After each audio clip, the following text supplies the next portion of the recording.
Malcolm Wilson now starting and scurrying down the track towards stately Chatsworth. Malcolm, of course, is our only A-seeded driver. That means that he's ranked in the top group in world rallying. He was third in New Zealand, which gave him this seeding. Very fast driver, lives in Branthwaite, Cumbria. Very, very popular with all the British rally followers, of course.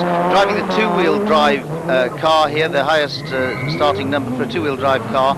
Obviously, he's got his work cut out to get up into the top half dozen or so, because the two-wheel drive is obviously a disadvantage. But I think we'll see a good result from Malcolm, and he drives with an immense... Cumbria's rally star, our top seeded driver, didn't do that very neatly though, lost a couple of seconds there I reckon. On notes, of course, they have been able to practice these first day stages. The rest of the rally, though, will be unseen when it comes to the forest, traditional unseen stages, but not here. Through the speed trap, 92 miles an hour for the little Vauxhall Astra GTE 16 valve, with only two-wheel drive.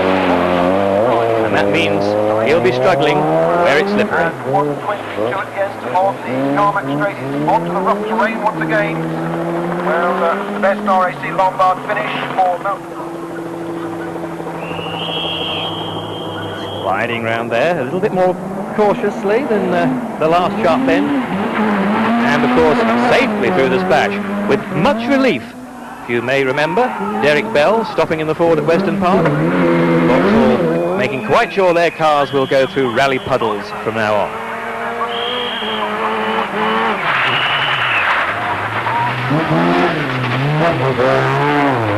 And over the line, 2:02, only two-wheel drive, 7 seconds slower than Kankkunen though. Carlson 6th fastest on the stage. We're now seeing the second of the General Motors cars, this one for the Euro team, being driven by Sepp Haider, hotelier and rally driver from Austria. He is from Austria, but in actual fact his greatest achievement this year was winning the German Championship, because they don't do too much rallying in Austria apparently now. But however, he is the German champion. Very competent driver indeed. His greatest win was winning New Zealand in '88. He won the New Zealand Rally World Championship event. He's co-driven by Mike Nicholson, who in fact runs the motorsport team at GM Vauxhall. Very, very competent co-driver who's been with McRae and Rickler and Pond and everybody over the years. And of course, his greatest claim to fame was going with Derek Bell last year and helping him to sort of drive into a car park sign, which we all remember. Quickest on the stage, Kankkunen, Eriksson second quickest, Sainz third quickest, Vatanen fourth, Nicholas fifth, Carlson sixth. That's the leaderboard on this stage. Kankkunen from Eriksson by a second. 1:50 the time to beat. Front wheel drive only, turning onto the twisty little track.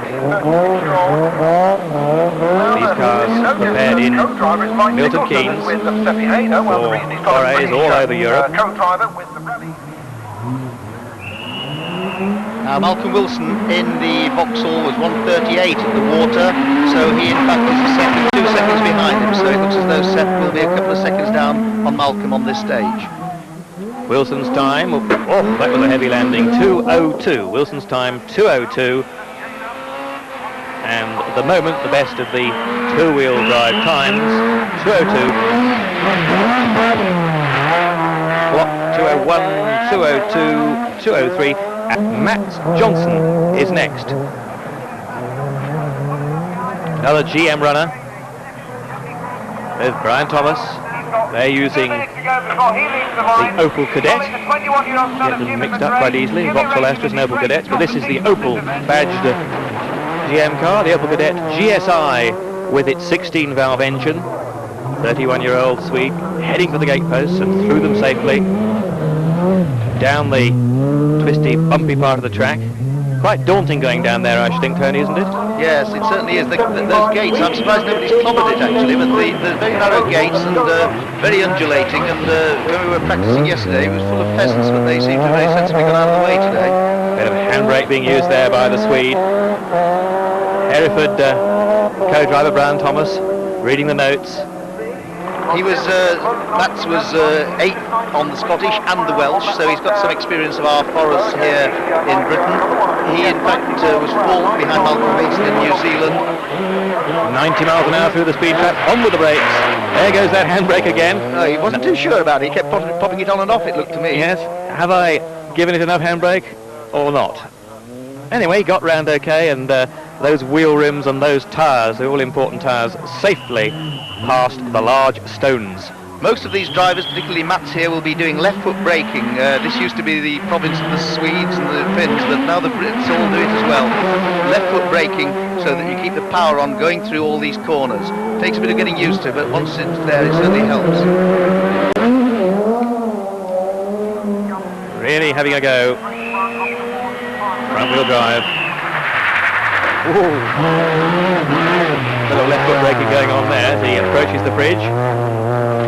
And gets good traction through there, pulling a high gear. 201. So what's happened in the first few stages, Malcolm? Well, it's been very foggy this morning, but it's actually suited us very well. I think we're quite pleased with our times. We don't know what the other rear-wheel drive cars are doing, but we've been beating the Mazdas this morning, which is obviously four-wheel drive.